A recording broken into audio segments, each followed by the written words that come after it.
नमस्कार प्रिय पाठकों, आज हम महादेवी वर्मा की कविता दुख की बदली की सरल व्याख्या करेंगे। यह कविता महादेवी जी की रचना सांध्य गीत में संकलित है। महादेवी जी वेदना और करुणा की कवयित्री के रूप में प्रसिद्ध हैं। इस कविता में कवयित्री ने अपने ऊपर नीर भरी बदली का आरोप किया है। बदली को आत्मा के रूप में तथा नीर को प्रेम के रूप में चित्रित किया है।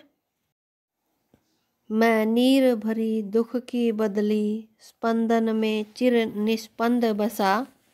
कवयित्री कहती है कि मैं जल से भरी बदली के समान हूँ, क्योंकि बादल में भी पानी रहता है और मेरे जीवन में भी आंसुओं के रूप में जल भरा रहता है। मैं अपने स्पंदन, कंपन, धड़कन, मेरी धड़कन में या मेरे शरीर की इस कंपन में चिर जो सदा रहने वाला यानी सनातन, निस्पंद जो अचल है, वह ईश्वर समाया हुआ है। क्रंदन में आहत विश्व हंसा। जब मैं करुणा से भर करके या बादल जब क्रंदन करते हैं, शोर करते हैं, तो आहत विश्व जो दुखी संसार है वह हंसने लगता है। इसी प्रकार मेरी करुणा से भरे हुए गीत इस संसार को खुशी प्रदान करने वाले हैं। नैनों में दीपक से जलते, जैसे बादलों में बिजली के दीपक हंसते हैं, उसी प्रकार मेरी आँखों के दीप जल रहे हैं।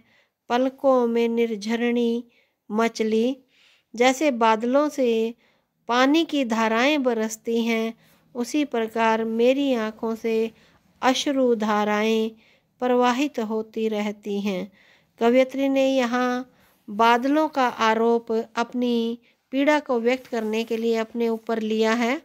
मेरा पग पग संगीत भरा, श्वासों से स्वप्न पराग झरा। जिस तरह बादल की धाराओं में संगीत का स्वर भरा हुआ होता है, उसी प्रकार मेरे प्रत्येक कदम पर संगीत भरा हुआ है। वर्षा ऋतु की स्वप्न की सी सुगंधी झड़ती है। मेरी सांसों में भी ऐसे ही प्रेम की सुगंध झड़ रही है। नभ के नव रंग बुनते दुकुल, आसमान के नए नए रंग ऐसे बने हुए हैं। जब वह वर्षा का मौसम होता है तो बादलों में नए नए रंग भरे हुए हैं, ऐसे भरे हुए हैं जैसे मेरे दुकुल यानी दुपट्टा, मेरे दुपट्टे में विभिन्न रंग भरे हुए हैं। छाया से मलय बयार पली, और उन बादलों की छाया में शीतल और सुगंधित हवा चलती है।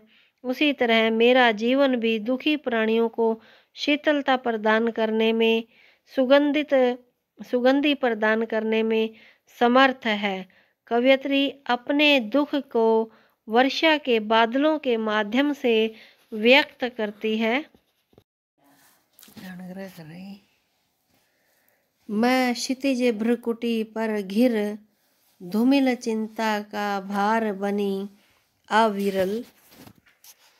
जैसे आसमान में मेघमाला पहले क्षितिज पर धूमिल सी दिखाई देती है, उसी तरह मैं यानी कि कवयित्री की जो दुख और वेदना है वह पहले उसकी भौं पर धूमिल रूप में दिखाई देती है, अस्पष्ट रूप से दिखाई देती है। चिंता का भार बनी अविरल, और उनके ऊपर जैसे कि अविरल यानी लगातार निरंतर चिंता बनी हुई हो, ऐसे ही वह बादल जो हैं क्षितिज रेखा पर दिखाई दे रहे हैं। रज कण पर जल कण हो बरसी।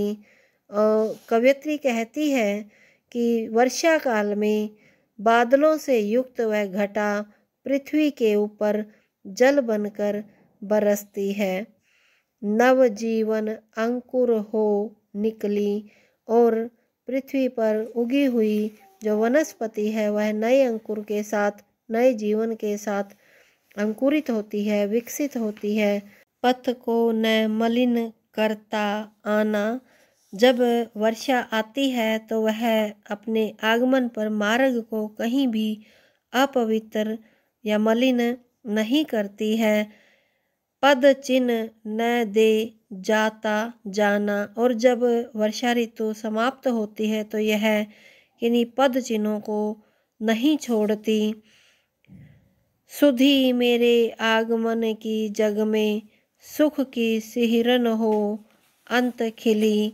उसके आगमन की स्मृति विश्व में पर्याप्त समय तक बनी रहती है और नवीन पेड़ पौधों की सिहरन के रूप में संसार को सुख देने के लिए विकसित होती जाती है।